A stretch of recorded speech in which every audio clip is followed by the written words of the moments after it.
sinasabi mo, Daddy Frankie, sino ba yung Inday Okray na yan? Diba? Nakakagalit naman yan. Diba? So sana noong pa nasa Japan na, pwede naman akong pagsabihan ni Daddy Frankie, pwede ako magpaliwanag kay Daddy Frankie. Diba? O, wala namang problema sana sa ganun eh. Eh bakit mo inipit-ipit? Sasabihin nyo dyan na ayun pala, kaya pala marami nang galit si Ansing. Diba? Bakit? Ansing, hindi mo awayin lahat ng nagre-reaction ng mukha mo. Unang-una, hindi ako yung nagbablog. Kung ayaw mong mablog ka, kung ayaw mong makita ka dahil sinasabi nila na sa social media, ang tanong, bakit ka nagpapakita sa video? Tapos tinatanong kita, sabi ko sa'yo, di ba ikaw rin naman tinawag mo akong Inday Baliday? Di ba? Eh kasi kung yung workmate mo ang nagsabi sa'yo ng avatar ka, dapat kung ayaw mo ng avatar, unang-una pa lang, inaway mo yun. Yung nagbansag sa'yo at sinabi mo kay Daddy Frankie na siya nagsabing kamukha mo yung avatar. Tapos nung sinabi ko sa'yo, bakit mo ako tinawag ng Inday Baliday? Sabi mo, hindi ko natanda yun, kaya sinabihan kita ng kulyanin. Dahil bilang manonood, nandyan sa video yan. Diba? So, tapos nung sinabi mo na bakit nandito ka? Ganito, ganyan. So, sabi kong gano'n, nandito ako. Dahil nga, di ba, na ganyan. Eh, bakit ka umaapak sa ano? Ano sinasabi mo? So, bilang ako, siguro may mali ako. Hindi ko sinasadya yung pagsabing sino ka ba? Dahil sinabi mo sa akin, kumot mayaman ka, anong sagot ko? Hindi ako mayaman. At never ako nagsalita sa live ko na sabihin kong mayaman ako dahil hindi naman ako nagtatrabaho para makaipon ako ng limpak-limpak na pera. Tapos nung ini-insist mo na ikaw yung nag-aano sa akin, nalalait sa akin, wala ka naman binibigay sa akin. So ini-insist mo doon about sa pera. So, nairita na ako noon.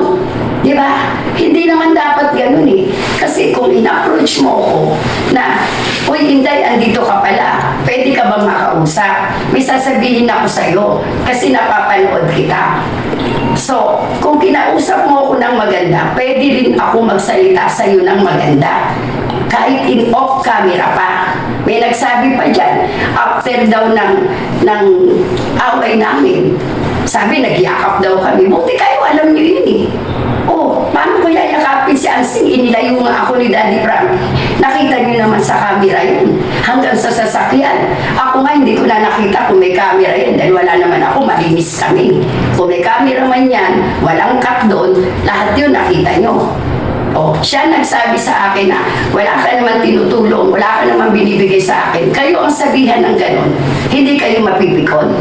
So, ang pagkakamali ko doon, dahil sa galit ko, una, sinabi ko, magkano ba yung bawat hakbang ko dito? Dahil ang sinasabi niya, umapak ka dito sa lupa namin. Lupa namin to eh. Oh, kayo, anong mararamdaman nyo ng ganon? Tama ba yun? So, hindi ba kayo mapipikon kung kayo nasa lugar ko? Hindi ko naman siya dinayo dun eh. Tsaka sinasabi nyo na, ako may kakasuhan, go! Diba? Kasi unang-una, pumunta kami doon, si Daddy Frankie as a charity vlogger, beneficiary niya si Oliver, hindi si Ansing. So, yung bahay na yun is under construction. Hindi ako pumasok sa bahay ni Ansing para magsisisigaw, para mag-iskandalo. Sinabi ko ba yun? Doon ba ako pumasok sa bahay niya? Lupa nila yun. Natural. Yung lupa na inaapakan namin, kahit kanila yun, walang umaangkin. Ang akin lang, kailangan niya pa ba sabihin sa akin yun? Na lupa namin to eh. Eh bakit? Ba't ka dumayo dito? Bakit ka nagganyan? O wala ka naman binibigay sa kapatid ko. Kahit kayo mapipikon. So instead na sabihin ko, na yung sinabi ko na magkano yung bawat tapak ko ng paa dito. Tapos ganun pa rin siya, puro pera pa rin siya. Kaya sinabi ko, magkano ka ba? Instead na sasabihin ko, magkano ka ba ang nasabi ko. Aminado ko doon, may mali. Pangit ang dating sa inyo. Diba? Pero wala akong karapatan na bumili ng buhay ng tao. Hindi ko minamaliit yung sasabihin nyo na mayaman ako, wala akong karapatan. Bakit? Kahit na si Daddy Frankie pag nagbablog, diba? Dumarating yung time na nagkakamali siya. O, di ba? Maaalis nyo ba yun? So, yung pagkakamali ko na yun, inaamin ko yun. Pero, hindi ibig sabihin nun, binibili ko o gusto kong bilhin yung buhay ni Ansing. Di ba? O, aminado ko doon. Meron pa nagsabi dyan, kung ikaw si Ansing, sasampalin mo ako ng kaliwat kanan. O, may nagsabi supporter dyan, sana ginawa mo. Di ba? Gawin mo. Tapos sinasabi nyo ba na pagtutulungan ako ng mga kamag-anak niya, okay lang, kahit ngayon, timpakin nyo ako eh. Oo. Di ba? Kung mamamatay ako, pero huwag nyo akong tatakutin dahil hindi ako takot mamatay. Di ba? Ang dami yung mga kuro-kuro. Mas may alam kayo na kami mismo yung pumersonal, pero kayo yung kuro-kuro nyo. Oo. Di ba? Kayo yung manghusga na wala naman kayong alam na panood nyo sa video. Pero yung sinasabi nyong script at prank, no? Bakit nyo alam na script prank? May binabasa ba kaming ganyan? At saka ako, uutusan ni Daddy Frankie para mag-prank. Ayun nga yung kinaayawan ko doon sa pinanggalingan ko. Dahil mag-re-reaction ako. Pagkatapos may kasinungalingan. So lahat naman ng nire-reaction ko, binabase ko yun sa video. So ngayon, ang akala nyo, dahil binabasa ko yung mga comment, hindi ko binabanggit yung mga pangalan ng mga nagsasabi, ang akala nyo sa bibig ko lumalabas yun. No? Yun yung may mali doon. So, starting ngayon, pag may nagsalita sa comment section ko, so babasahin ko yung mga pangalan para alam nyo na hindi nanggagaling sa bibig ko yun. Hindi ako ganun tao. Dahil kung sa respetuhan lang, kung sa respetuhan lang naman, ganito na yung edad ko. Pero dala-dala ko yung respeto. Pero sabi ko nga, hindi ako santo. Kung kayo santo, no, magpapako na kayo sa krus. Dahil ako hindi ako santo, baka malampasan ko pa yung langit pag ako'y nagpakasanto. Kahit magpakasanto, sino man sa atin, no? Diyos pa rin ang magsasabi niyan kung sino yung walang kasalanan. Dahil sa mundong ibabaw, walang tao, walang may kasalanan. Di ba? Kaya, wag niyo akong musgahan, hindi niyo ako kilala. No? Galing ako sa matinong bansa, hindi ko sinasabing Japan lang Kasi wala naman yan Wala naman yan sa bansa-bansa Nasa pagkatao natin yan. So kung tinuring ka ng ganun, di ba? Maaalis niyo ba sa akin na hindi ako mapikon? Pag tayo nagalit, masasabi niyo ba na mabait ang lalabas sa bibig natin? Sino yung nagalit sa inyo na lumabas na mabait na salita? Meron ba? Di ba? Oh. Tao lang ako. Lahat tayo tao lang.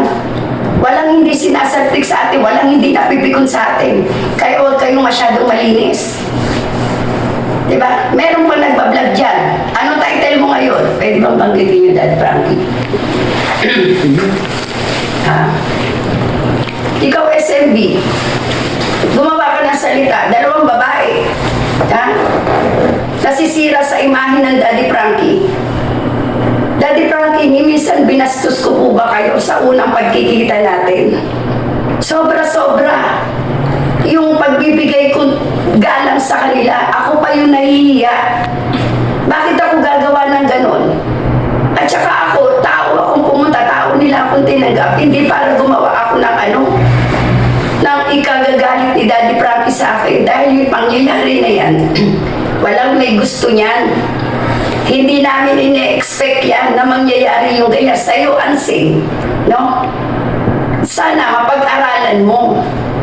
Ano ba? Ang dating kasi sa akin, sinasabi mo na pumapak ako. Wala akong binibigay na tulong sa kapatid mo. Oo, wala akong binibigay na tulong kay Oliver sa ngayon. Di ba? Kasi ako iba Hindi naman sa dami ng tinutulungan ng Daddy Frankie. Diba? Kung may nagbibigay na dito, doon naman ako magbibigay sa iba. Kasi diba, ikawawa din naman yung iba. So hindi ako nakikipagsabayan. At hindi ako maiinggit kung sino man yung magbigay ng magbigay. Kasi ako doon lang ako. Kung ano lang yung kaya ko, yun lang. Diba? Dapat, Ansing, matuto ka rin. No? Na kapag may bisita, hindi lang ako. Sana wag mo namang bungarat agad ng pera. Diba? Oo, dapat Dapat nga, hindi naman kita hinuhusgahan eh. Ang iniisip ko pa nga nun eh, baka sa camera lang eh, baka sa personal hindi ka ganun eh. Pero pinamukha mo sa akin. Diba? Oh, tapos dinuduro-duro mo agad ako. Tapos ikaw yung nagsabing ko mayaman ako. Bakit nagsalita ba akong mayaman ako? Isinigaw ko pa nga, hindi ako mayaman. O, sinabi ko, oo guys, pakiabot yung wallet ko. Hindi ko na nga alam kung sino yung guys na tinatawag ko eh, dahil nagagalit na rin ako eh. O, di ba? Kaya ako sinabing ganun, hindi para pagyabang yung pitaka ko. Kung hindi, binabasi ko lang din sa binibitawan mong salita, unseen. No? Na wala akong binibigay sa yung tulong, wala akong binibigay sa kapatid mo. So sabi mo, dahil lang ako, mapak ako, pero wala naman ako binibigay sa yung unang-una. Nagre-reactor ako kay Daddy Frankie. Diba? So, wala akong kontrata kay Daddy Frankie. Wala akong sweldo sa ganyan, kaming mga reactor. Pangalawa, sinasabi nyo kumikita ako. Diba? Kayo ba, alam nyo ba, kahit mataas pa yung views na nakikita nyo, kung marami din namang skip, hindi mo maaabot yung revenue na yon. Minsan nagiging front lang yung views. Diba? O, isa pa, wala pa ako. Nag-uumpisa pa lang ako kay Daddy Frankie pero nagpapabigay na ako ng pakonti-konti. Diba? Kasi yun naman yung ginagawa ko noon, hindi para magpasikat sa Daddy Frankie. Noon ko pa yung ginagawa. No? Kahit na wala pa akong YouTube noon, kahit nagka-COVID noon, no? Nag-uutos ako sa family ko para makapagbigay ako sa kapwa natin. Kahit sa airport, no? Na meron lang mag-aano sa akin, kukunin ko yung telephone number. Kaya nung nagkabaha-baha, nagkabagyo-bagyo, hindi ko yan pinagyayabang. Pero para husgahan nyo ako, iisa lang ang ano namin nila Daddy Frankie ang makatulong sa kapwa natin. No? Hindi para magpabango, hindi para magyabang. Yun lang yung kung bakit kita ginanon, unseen. Pero kung tinanggap mo ako ng maayos at pinausap mo ako ng maayos, hindi rin para bastusin kita. Diba? Ikaw ang maraming unang sinabi sa akin. Kaya ako, tao lang ako na mapipikon din ako. O, kasi nga diba, sinasabi nyo na kakasuhan ako, trespassing ako. Bakit kayo mas maraming alam? Diba? Meron pa dyan nagsabi, i-sponsoran ka, Ansing, may sponsor ka na. Yung MyBiz. Sabi niya, sa kasuhan, i-sponsoran ka. Sabi ko pa nga, bait ko pa nga sa'yo. Sabi ko, bakit yun lang? Dapat nga, paggawaan mo na, gawin mong palasyo yung bahay ni Ansing. Diba? So, okay naman magbigay kayo ng opinion Diba? Hindi ko sinasabing kampihan niyo ako dahil hindi naman lahat ng tao maiintindihan ka, kakampihan ka, at hindi naman yung nangyari na yun para gumawa ako ng eksena, para kampihan ko ako ng tao. Diba? Nung una, lahat kayo galit kay Ansing. Tapos nung nagkaroon ng ganitong diba, binablog-blog nyo. Galit na galit kayo kay Ansing. Lahat kayo nagsasalita labang kay Ansing. Tapos ngayon babaliktad kayo. Ako naman ang titirahin nyo. Diba? Para Para content. Magpakatotoo kayo. Diba? At si Daddy Frankie, hindi kami nakikialam. Si Daddy Frankie hindi maramot. No? Kahit sinong mag-reaction, ang dami na nagnanakaw ng video niya, diba? Pero gamitin nyo naman, huwag naman kayo maggamit ng para sa content to content, para sa views. Lahat tayo gusto nating kumita. Yan din naman ang sinabi ni Daddy Frankie. Gusto niyang makatulong sa mga vlogger. No? Pero gamitin naman natin sa maganda. Diba? Hindi lang yung gagawa kayo ng ganyan. Dati, ang binabato nyo, ang tinitira nyo si Ansing. Hindi ko sinasabing kampihan nyo ako At ginagawa ko to, nagsasalita ako dahil na rin sa, yun nga, pinuntahan ako nila Daddy Frankie. Diba? Pag yun naman masyadong diba? Kayo na nga yun natutulungan Sino yung nagpapasama sa imahe ni Daddy Frankie? Sino ba may gusto mangyari to? Para magsalita kayo na ako yung at si Ansing yung gagawa ng magpapasama sa imahe ni Daddy Frankie. Bakit may karumal-dumal ba akong ginawa? Diba? Karumal-dumal ba yung ginawa ko? At sasabihin nyo, trespassing ako, hindi ko teritoryo. Bakit? Tanungin ko sa inyo, kayo ba kahit nasaan lugar kayo? Ha? Kung kayo inaalipusta, ginaganon-ganon kayo, papayag ba kayong ganunin kayo? Ako kahit sa Japan, no, hindi ako Hapon. No, dala ko lang yung bit-bit ko lang yung Hapon, yung apelido nung umangkol sa akin, ngayon sa asawa ko. Pero kapag mali, sumasagot ako. Hindi dahil hindi ko bansa yun. Lahat tayo may karapatan ipaglaban yung karapatan natin. Hindi dahil para makipag-away ka. At hindi ko rin iniisip na para sumikat ako. Gusto ko makilala ako sa maganda, hindi sa paraan ng ganito. Dahil kung ako, gusto kong sumikat noon pa, sa dami-dami ng mga nagbabiral, na mga nagbablog, isa na sumabit-sabit na ako. Pero hindi ko inisip yun. Diba? Kahit balikan niyo yung mga video ko, kahit 300 plus lang yan, 500 plus lang yan. No? Hindi ko pinipressure yung sarili ko dyan. Diba? Tapos sasabihin nyo na, kumikita ako, bigyan ko si Anseng. Bakit may usapang bang ganon? Eh di ko yun ang gusto nyo. Di dapat sinabi nyo kay Anseng, dapat sa'yo Anseng, yung pala ang gusto mo. Kahit hindi ako mag-reaction kay Daddy Frankie, no? Nung hindi pa nga ako nagre-reaction, hindi ko pa nga kilala si Daddy Frankie, nakapagbigay ako eh. Diba? Sana, kung yun ang gusto mo lang pala, ay about sa pera, di dapat, hindi mo ako ginanong, binulungan mo ako. Diba? Magbibigay naman ako eh, hindi ako maramot. Pagdating sa ganyan, team ko nga lang eh. Kung paano ko mahalin yung mga team ko eh. Diba? Hindi ako maramot na tao kapag meron ako. Pero pag wala, wala. Hindi rin ako mapansamantala sa tao. At hindi ko sinasabing purihin niyo ako. Diba? Nagpapakatotoo ako. Oh. Dapat ganun ang same, no? Kaya may pera, kaya wala. Kaya may naibigay sa'yo o wala. Dapat matuto ka rin, no? Hindi mo man bisita. Yung respeto mo na lang kay Daddy Frankie. Dahil kasama niya, kahit hindi sa akin, kahit sa iba. Diba? Dapat hindi ganun. Eh kung ginawa mo na nga kay Daddy Frankie, ginawa mo sa akin eh. Diba? Eh sino ba naman ako? Diba? Ikaw, tatutulungan ka ng Daddy Frankie. Pero yung sabihin mo wag mangawa-ngawa, maganda ba yun? Diba? O, ikaw na rin naman ang bumabastos kay Daddy Frankie. Tapos sasabihin mo pa sa akin, wala kang pakialam doon dahil hindi ikaw yun. Oo, hindi ako yun. Paano ko sasabihin na sinasabi nyo dyan, no? Na dapat yung ginawa ko kay Nida, ganun din in-advise ko kay Anseng. Paano ko siya ma-advisean? Paano ko siya makakausap? No? Nang maayos. Eh kung yun ang sinalubong niya sa akin, tapos pagduro-duruin niya ako, may hawak pa siyang malis. O, di ba? Kung ako magpapakasama, hindi ko titignan si Daddy Frankie, tsaka si Mami Rochelle, kung wala akong respeto sa kanila. Di ba? Dahil sinabi niya na pinaghiwalay na kami, tapos nagdadadaldal ka pa, sinabi mo pang unanay.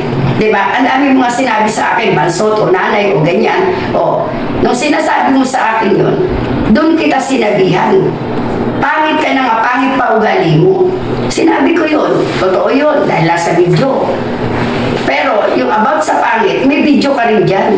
Na ikaw rin ang nagsalita. Diba? Hindi ko rin sasabihin sa yun kung ayaw mo na hindi pang alipusta yun. Kung ayaw mo na balikan kita o gantihan kita ng salita, dapat hindi mo rin ako inunahan. O, diba? Kaya akong mag-explain sa'yo eh. Kaya lang, diba, ikaw nga yung taas-taas ng boses mo, kaya tinataas ko rin yung boses ko. O, magkakaiba tayo. Kahit sa magkakapatid, hindi pare-parehas ang ugali. Kaya huwag tayong magmalinis. Diba? Magkapatid kayo, pero hindi mo masasabing parehas kayo ng ugali. O, diba? Kung ikaw nga, eh, kuya na kuya mo na lang eh, binabastos mo. Sa bagay, oo, totoo yun. Si Kuya JJ nga, paano mo rin binastos? Ako pa kaya. Diba? Pero yun, kapatid mo yun, hindi nawawala yun sa magkapatid. Pero sa ibang tao, sana konting ano naman. Diba? Kung tinanggap mo ako ng maayos, makikipag-usap ako sa iyo ng maayos. Kahit hindi ka manghingi sa akin. No? Makakapagbigay ako. Pero yung sabihin mo na hingian mo ako, baka gusto mo, buwan dahil nagre-reaction ako. Unang-una, hindi ako yung nagbablog sa'yo. Bilang reactor natural, gagamitin namin ang video na Dad Frankie. Diba? Dahil yun yung pagpapatunay namin. Hindi naman kami pwedeng mag-reaction without video. Kasi nungalingan yun. Saan manggagaling? Paano ko mapapakita yung pagpapatunay? Paano namin ipaparinig? Diba? So yun lang yun. No? Kung may mali ka, may mali ako. Aminado ko doon. Pero, hindi ako yung pwedeng, tignan mo, interview ka ni Daddy Frankie. Sa bandang huli, may panlalait ka pa. Oh, yun ba yung sinasabi mo? Oh, nakatapos ako pa yung namubuli sa'yo. Sige nga. Kaya ako naman sinabi sa'yo na, halika pumunta tayo sa barangay. Kasi ayoko nung mahabang ganyan ng ganyan. Dahil lalabas lang talaga yung masama akong bibig. Di ba? Ako talaga pag galit, masama talaga bibig ko. Oh, ewan ko sa inyo, kung galit kayo, santo ang bibig nyo. Hindi congrats, di ba? Pero, kaya ako sinabi yun, na doon kami sa barangay na lang. Yun naman talaga ang tama, di ba? Kung may nagawa akong mali, pag-usapan namin sa barangay. Para ano pa yung barangay? Di ba batas natin yan? Oh, di ba? Para malaman namin kung sinong mali. Dahil ayoko nang mahabang ganun. Lalo lang ako mag-iinit. Kaya nga, di ba, inawat na kami ni Daddy Frankie. Sinakay na ako doon sa kami sa sasakyan para matigil na. Oh, ay napakasama pala. Di kung alam pala ni Daddy Frankie na ganyan. Hindi dapat noon pa. Nakikita mo si Daddy Frankie. Dapat kinakausap mo si Daddy Frankie kahit walang camera. Dapat sinasabi mo, Daddy Frankie, sino ba yung Inday Okray na yan? Di ba? Nakakagalit naman yan. Diba? So sana noon pa nasa Japan na, pwede naman akong pagsabihan ni Daddy Frankie, pwede ako magpaliwanag kay Daddy Frankie. Diba? Oh, wala namang problema sana sa ganun eh. Eh bakit mo inipit-ipit? Sasabihin nyo dyan na, ayun pala, kaya pala marami nang galit si Ansing. Diba? Bakit? Ansing, hindi mo awayin lahat ng nagre-reaction ng mukha mo.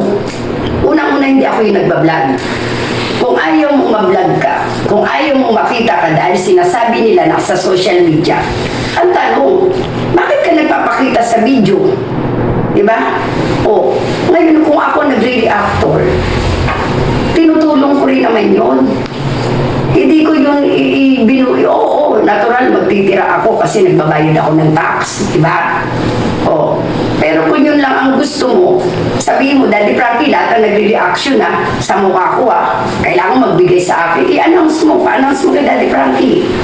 Para fair, para patas. Yun lang pala yung iniinsist mo, pera lang pala eh. Okay. Wala na akong maitanong. Sagot na ni Ma'am Inday lahat siguro. Pero kaya na nga usapan namin ni Nanay Ansing, inaamin din niya na may pagkakamali siya. At narinig ko rin sa iyo, Ma'am, na sinabi mo rin na may pagkakamali ka rin. Ito, tanong ko sa iyo, Ma'am. Total, nasa charity tayo. May pag-asa pa ba na magkapasensyahan tayo kayo ni Nanay Ansing? Sa akin naman, Daddy Frankie, isang tao, no? At kayo naman din ang tinitignan dito, no? Kasi, siyempre, hindi mo naman inaasahan na, kasi kayong dalawa ni Ansing nagkakaintindihan, di ba? So ako hindi ako nag-expect sa kanya ng gano'n eh. Baka, kasi may mga gano'n, di ba? Siguro lagi niyang nasali na si Daddy Frankie siya, kay Daddy Frankie ng gano'n. Baka naman sa personal hindi siya gano'n.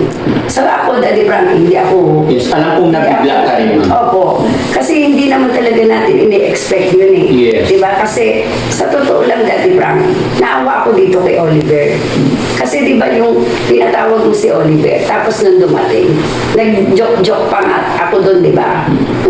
Kasi syempre, yung hug mo naman ako, yung sa akin, Daddy Frankie, parang kapatid na din naramdaman. Kumbaga parang lambing lang natin sa kanya. No? Wala tayong iniisip na hindi maganda doon. Alam ko yun, naiintindihan ko yun. Kasi ano ba naman ang iisipin mo pa sa isang Kuya Oliver, kundi mahalin, tulungan. Yes. Diba? Kumbaga lambing na natin yung mga yun. Diba? So sa akin po, wala namang problema. Pero di ba, syempre, ang tinitignan ko dito, kayo po. Yes po. No? Kasi kung ugali na ni Ansing yun, so ngayon, alam ko na. Diba? So, kung ganyan din ang anong sa akin, bakit kahit na sabihin mo na, sabi niya, wag akong aapak, wala man ako na itutulong. So, di ba? O, ikaw,